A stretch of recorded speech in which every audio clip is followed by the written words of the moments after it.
আসসালামু আলাইকুম রহমতুল্লাহি বারাকাতু। প্রিয় সম্মানীয় ভাইরা আমার, সবাই কেমন আছেন? আশা করছি অনেকটাই ভালো আছেন। আল্লাহর অসীম রহমতে আমিও অনেকটাই ভালো আছি।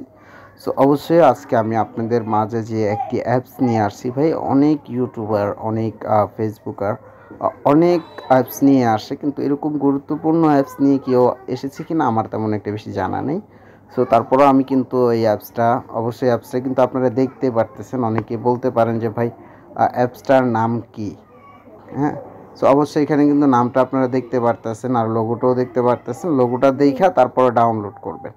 আর অবশ্যই কিন্তু এটা সবাই জানেন যে প্লে স্টোর থেকে কিভাবে এটা ডাউনলোড করা লাগে। সো এটা আমি আর বেশি কথা বললা ভিডিওটা বাড়াইতে চাই না। সো অবশ্যই আমি ভিডিও স্টার্ট করার মাধ্যমে আমি আপনাদের বলে দেব সম্পূর্ণ এটার কাজ কি। সো এখানে কিন্তু আমি যেহেতু এটা আমি চালু করে রাখছি, সেজন্য আমার এখানে চালু দেখাইতেছে। সো আপনাদের এখানে কিন্তু অফ দেখাবে, ঠিক আছে? সো অফ দেখাইলে আপনারা এটা চালু করবেন। চালু করার পরে আপনাদের ফোনে এরকম একটাই আসবে। ওয়েট, এই 1 মিনিট, ভুলে চাপ লেগে গেছে। এরকম একটা প্রসেস আসবে, যেহেতু এটা 1 নাম্বার থেকে থাকবে। সো একে থাকলে আপনারা এখানে ওয়েট, এটার ভিতরে চাপ দিয়ে আগে এটা একটু করে নেবেন, এরপরে এটাই চাপ দিবেন, এরপরে এটাই অবশ্যই আপনারা দেখতে পারবেন। সো আমি এখানে চাপ দিলাম। চাপ দেওয়ার পরে এই যে এখানে একটা লেখা আসছে দেখেন, এই লেখাটা কিন্তু আমাদের কপি করতে হবে। সো কপি করার জন্য আমরা এখানে চাপ দিব। চাপ দিলে কিন্তু কপি হয়ে যাবে ভাই, এত কিছু প্যারা নিতে হবে না। সো তারপরে আমি এটাই আসলাম। ওয়েট, এটা আসার পরে আমি এখন এই যে লেখা যেটা দেখতে পারতেছেন এখানে চাপ দিব। হ্যাঁ, সো আপনার চাইলে এখানে চাপ দিয়েও যে আছে না, ওইটা দেখতে পারেন যে এটা কি করলে সেট আপ হবে। অনেকেই মনে করেন যে পাই না। সো এখানে যদি আমরা না পাই তাহলে সেটিংস অপশনে গেলেও কিন্তু আমরা এটা পেয়ে যাব। সো আমাদের সেটিংস অপশনে যাওয়া লাগতেছে না, কারণ আমরা এখানে এটা পাবো। আপনারাও পাবেন আশা করছি। এই যে এখানে চাপ দিবেন। তো এখানে চাপ দেওয়ার পরে কী হবে, আমাদের সেটিংসে যে অপশনটাই নিয়ে যাবে। সো সেটিংস অপশনে নিয়ে যাবে। ওয়েট, এখানে আনার পরে আমরা কিন্তু দেখতে পারতেছি, জানি না আপনারা দেখতে পারতেছেন কি না, কারণ আমার এখান থেকে এটা চলে গেছে, যার জন্য সমস্যা হচ্ছে। 1 মিনিট, আচ্ছা আমি ভিডিওটা একটু স্টপ করে নিই, প্রবলেম হচ্ছে ভাই।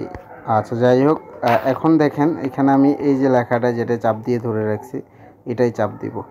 সো চাপ দেওয়ার পরে এখানে আমার যে 3টা অপশন আসছে না, মাঝখানেরটাই চাপ দিব। তো চাপ দেওয়ার পরে আমাদের এখানে যেহেতু আমি এটা চালু করছি সেজন্য এটা শো করতেছে, ঠিক আছে? আপনাদের কিন্তু এখানে এটা থাকবে, এই যে উপরে যে অফ দেখতেছেন না, ওই অফ লেখাটা থাকবে। সো আমরা অফ থেকে এখানে চালু চাপ দিয়া যে এটা আমরা কপি করছি ওইটা আমরা এখানে বসাই দেবো। আমি অবশ্যই বসাইছি, বসানোর কারণে এরকম শো করতেছে। এখানে বসাই দেবো, বসানোর পরে এখানে একটা চাপ দিয়ে দেবো, বাস এটা কিন্তু আমাদের এখানে ওপেন হয়ে যাবে। সো ওপেন হওয়ার পরে এখানে আমরা মানে কি করতে পারবো ভাই, এটা কিন্তু দুর্দান্ত একটা সেটিংস বললেই চলে। সো অবশ্যই যারা যারা বুঝতে পারেন না অবশ্যই আমাকে বলবেন, আমি প্রয়োজনে আপনাদের স্ক্রিন শেয়ারের মাধ্যমে বুঝিয়ে দেব। তারপরও আমি আপনাদের একটা রিকোয়েস্ট করব, এটা অবশ্যই আপনারা চালু করে আপনাদের ফোনে রাখবেন, কারণ এটা হলো খারাপ যেই ভিডিওগুলো আসে, খারাপ যেই এগুলো আসে, এগুলো থেকে বিরত থাকা। সো এগুলো থেকে যদি আমরা বিরত থাকতে পারি অবশ্যই কিন্তু আমরা অনেক কিছুই করতে পারবো। আর অবশ্যই ভিডিওটা ফেসবুক পেজে অথবা ফেসবুক আইডিতে কেউ দেখতে পারবেন না, কারণ এটা হলো ফেসবুক কোম্পানি কখনোই চায় না যে মানুষ খারাপ থেকে হোক, মানুষের বিন্দু পরিমাণ ইমান থাকুক। হ্যাঁ, কারণ বিন্দু পরিমাণ যদি ইমান মানুষের না থাকে তার জন্য তো তাদেরই ভালো, কারণ তাদের কাস্টমার বেশি। আমরা প্রয়োজনে ধরতে গেলে কাস্টমার, কারণ যেহেতু আমরা ইউজার তাহলে আমরা কাস্টমার। সো অনলাইনে যদি খারাপ মানুষই যদি না থাকে তাহলে তারা যে বাজে বাজে ভিডিওগুলো আছে, বাজে বাজে যে ইয়াগুলো আছে, এগুলো কার কাছে শেয়ার করবে ভাই, কাকে বলবে? বিষয়টা বুঝছেন? সেজন্য মনে করেন যে আমাদেরকে ধরতে গেলে বর্তমান বলিকা বাকরা যেটাকে বলা হয় আর কি। সো আমাদের ওইটাই করতেছে তারা। অবশ্যই এই দিকটা থেকে সবাই একটু সতর্ক থাকার চেষ্টা করবেন, আর আশা করছি আমি বুঝাইতে পারছি আপনাদের বা আপনারা বুঝছেন। তো অবশ্যই আসসালামু আলাইকুম রহমতুল্লাহি বারাকাতুহু। ভিডিওটা অনেক লং হয়ে যাচ্ছে, পরে আবার মেসেঞ্জারে আসবে না। তো অবশ্যই সবাই ভালো থাকবেন, সুস্থ থাকবেন, নিজের প্রতি নিজের খেয়াল রাখবেন। আসসালামু আলাইকুম ওয়া রাহমাতুল্লাহি